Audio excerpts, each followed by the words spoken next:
Good morning दोस्तों।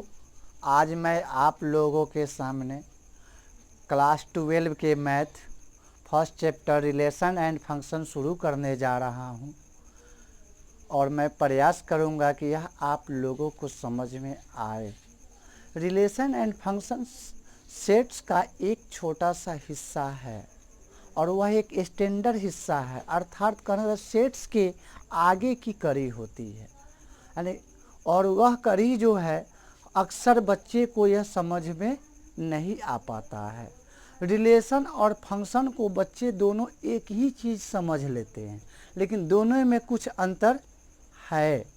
यहाँ हम सबसे पहले रिलेशन की जब चर्चा करते हैं तो रिलेशन अंग्रेजी का एक शब्द है जिसका अर्थ होता है संबंध, और गणित में संबंध का मतलब आप ऐसे जानते हैं कि संबंध क्या होता है, नहीं होता है, ये आप पहले से जानते हैं। आप आसपास संबंध अपने सगे संबंधी से, सभी अपने आसपास के भाई बंधु से संबंध बना होता है, हर व्यक्ति के पास संबंध होता है।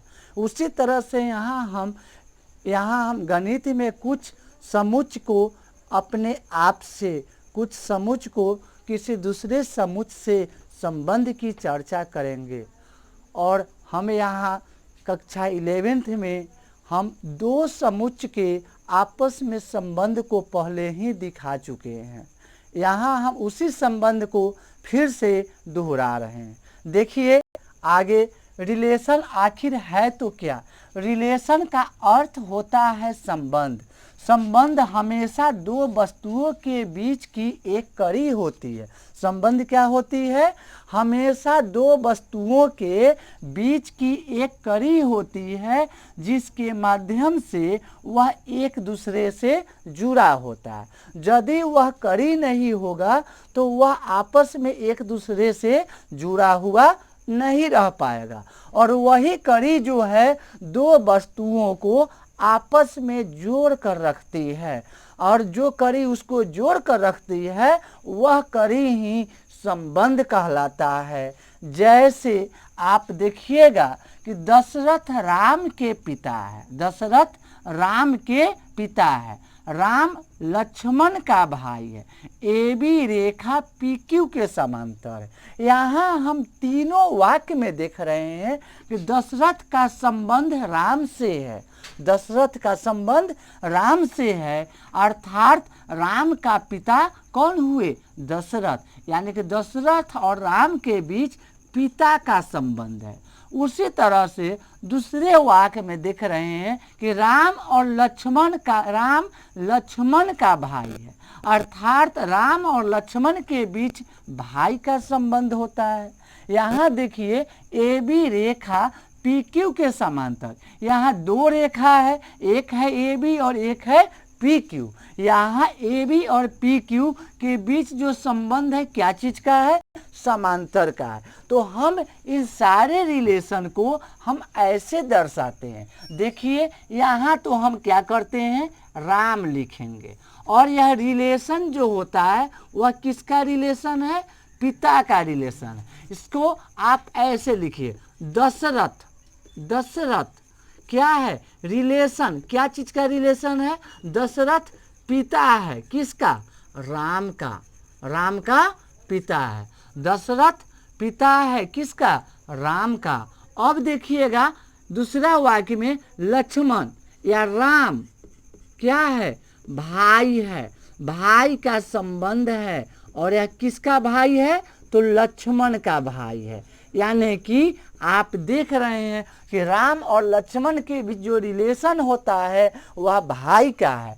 उसी तरह से तीसरे वाक्य में देखिएगा कि AB समांतर है, यानी कि यहाँ रिलेशन जो बनता है वह समांतर का रिलेशन बनता है। और किसके समांतर है? तो PQ के समांतर है।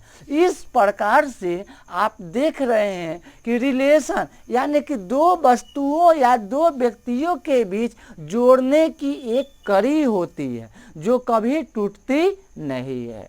अब देखिए यह संबंध की बात हुई, आखिर इस संबंध का निर्माण जो हुआ आखिर एक गणित भाषा में कार्तीय गुणनफल, मतलब कि कार्टेशियन प्रोडक्ट के माध्यम से ही इसका निर्माण होता है। और इसको कार्टेशियन प्रोडक्ट आखिर होता क्या है, तो देखिएगा कि जब दो समुच्चय ए और बी के अवयवों के गुणनफल को कार्तीय गुणनफल कहते हैं। दो समुच्चय ए और बी के अवयवों के गुणनफल को कार्तीय गुणनफल कहते हैं। जैसे यदि सेट ए मतलब समुच्चय ए इज इक्वल टू 1 2 3, समुच्चय बी के अवयव है 7 और 8, इसको जब क्रॉस करेंगे ए क्रॉस बी यानी कि ए इंटू बी इक्वल टू 1 का संबंध 7 से, 1 का संबंध 8 से, 2 का 7 से, 2 का 8 से, उसी तरह से 3 के 7 से, 3 के 8 से। इस प्रकार ए क्रॉस बी में कुल कितने अवयव का संबंध हुए, तो देख रहे हैं 1 2 3 4 5 6, यानी कि यही अवयव में कुछ अवयव के युग्म ऐसे होते हैं जो आपको संबंध को प्रदर्शित करते हैं, और कुछ अवयव ऐसे होते हैं जो संबंध को फॉलो नहीं करते हैं। जैसे आप देखिएगा कि 1 और 7 जो है, इसमें एक जो है पहला अवयव पहला समुच्चय का होता है, और दूसरा अवयव 7 जो है दूसरा अवयव दूसरे समुच्चय से लेते हैं। हर एक सेट में आप ऐसे ही बनाइएगा। यहाँ दो सेट के आपस में क्रॉस करके बताया गया है। अब आगे मैं आपको बता रहा हूँ कि आखिर इसका निर्माण होता कैसे है। देखिए यहाँ हम दो सेट लिए हैं, जो 11th में हम जैसे इसकी परिचर्चा करते थे ऐसे दो सेट होता था, और इसके हम क्रॉस ए क्रॉस बी मतलब कार्तीय गुणनफल लिखते थे। मतलब 1 का 7 से, 1 का 8 से, 1 का 9 से, उसी तरह से 2 का 7 से, 2 का 8 से और 2 का 9 से। ठीक उसी तरह से 3 का 7 से, 3 का 8 से और 3 का 9 से हम यहाँ क्रॉस गुना का अवयव का युग्म प्राप्त करते थे।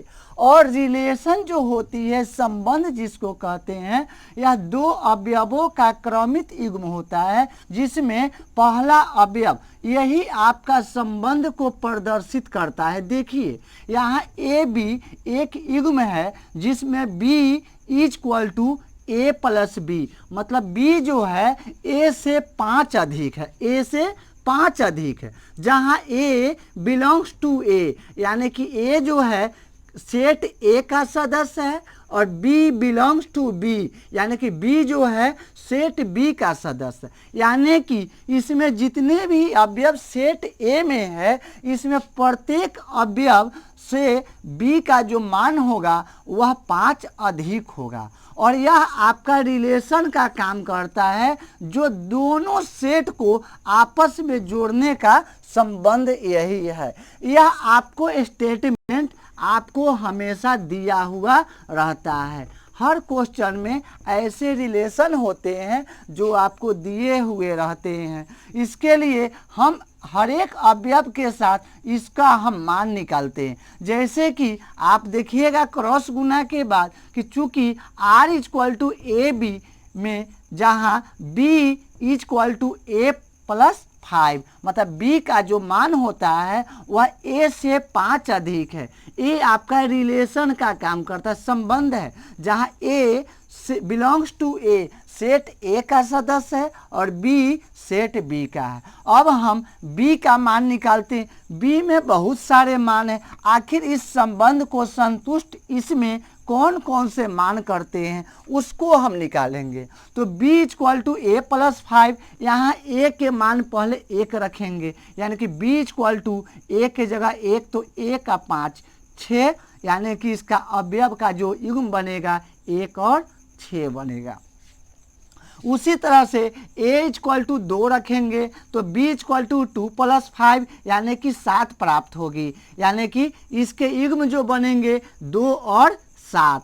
और a इक्वल टू 3 रखेंगे तो b इक्वल टू 3 + 5 यानी 3 और 5 8 होता है और इसका जो युग्म प्राप्त होगा वह 3 और 8 होगा। क्योंकि दोस्तों जब भी युग्म में लेते हैं दोनों में से एक एक अवयव लेते हैं, पहले a का तब b का। तो देखिए सभी में a का मान है 1 2 3, यहाँ देखिए 1 2 3, यहाँ b का मान आया 6 7 8, 6 7 और 8। इस तरह से यह रिलेशन का जो सेट्स युग्म जो प्राप्त होती है अवयव संगत युग्म वह होता है 1 6 2 7 3 8। यह जो है आर का जो यह संबंध आया, आप गौर से देखिए कि a क्रॉस b में बहुत सारे अवयव है, लेकिन यहाँ जो हमें प्राप्त हुई है वह केवल है, आप देखिएगा कि यहाँ देखिएगा आप कि आपको प्राप्त हुआ है 1 6, तो 1 6 आपको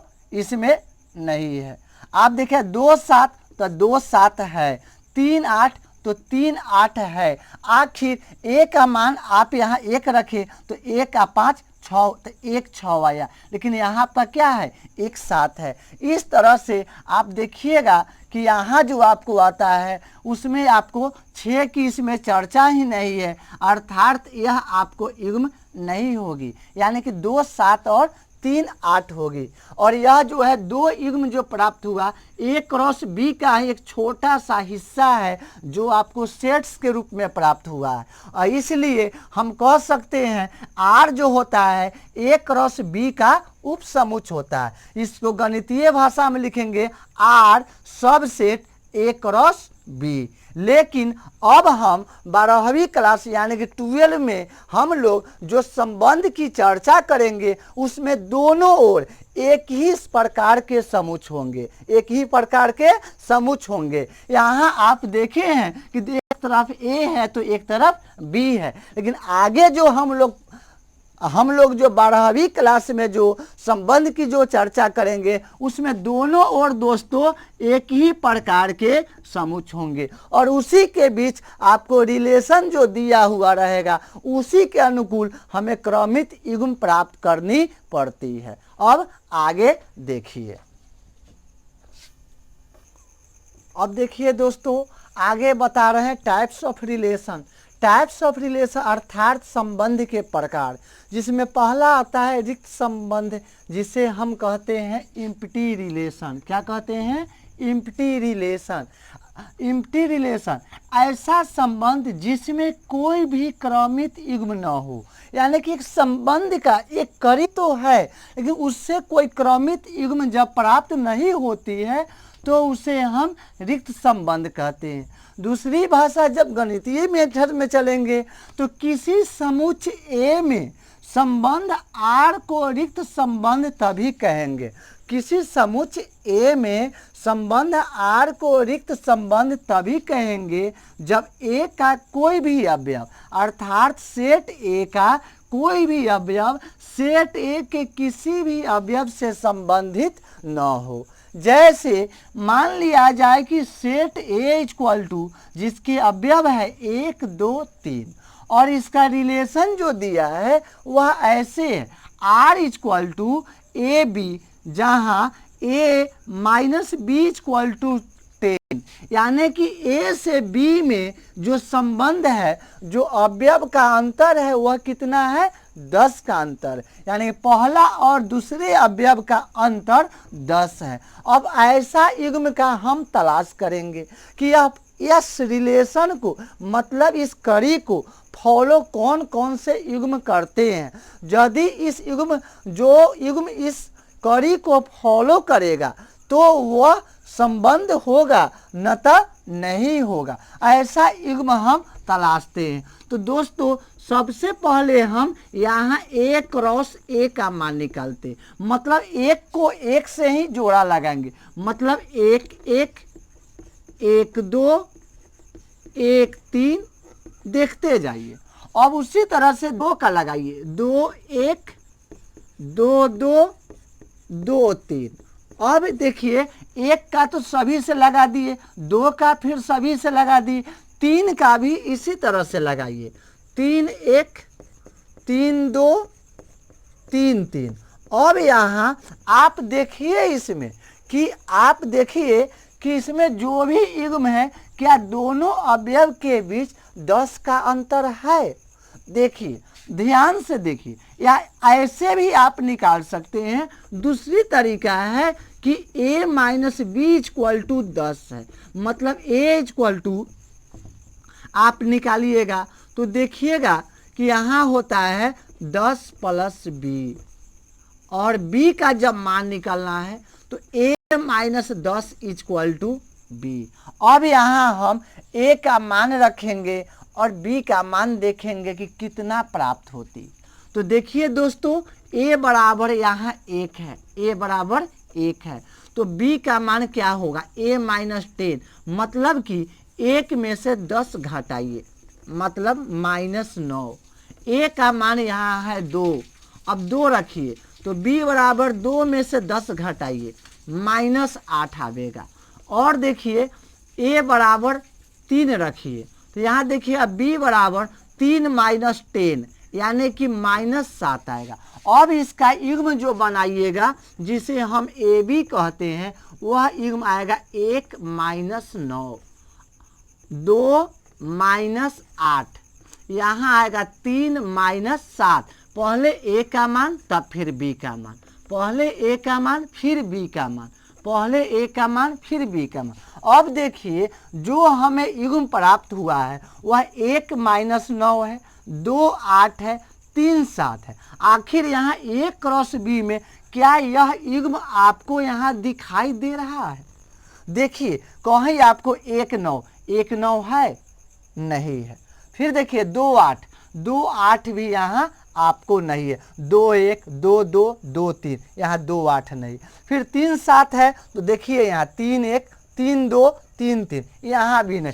अर्थात यहाँ आर जो आपको रिलेशन जो प्राप्त हुआ उसमें एक ही अवयव प्राप्त नहीं हुआ। इस प्रकार से यह एक क्या हो गए रिक्त संबंध हो गए। ऐसे हम यहाँ भी डायरेक्ट हम लिख सकते थे दोस्तों, लेकिन समझाने के लिए मैंने इतना a क्रॉस b निकाला और फिर उसको हम a minus B equal to 10 से तुलना करके हम इसका युग्म प्राप्त किए और यह युग्म देखे कि इसमें है कि नहीं है। क्योंकि हम जानते हैं कि रिलेशन कभी भी अपने कार्तीय गुणनफल मतलब कार्टेशियन प्रोडक्ट का उप समुच्च होता है। इसीलिए जो हमें प्राप्त हुआ है वह हम a क्रॉस a में तलाश किए मतलब खोजे हैं। जब वह नहीं है इट मीन्स यह रिक्त संबंध है। इस प्रकार से आपको रिक्त संबंध दोस्तों यदि समझ में आया होगा तो आगे अगले कक्षा में मतलब अगले वीडियो में फिर आपको टाइप्स ऑफ रिलेशन के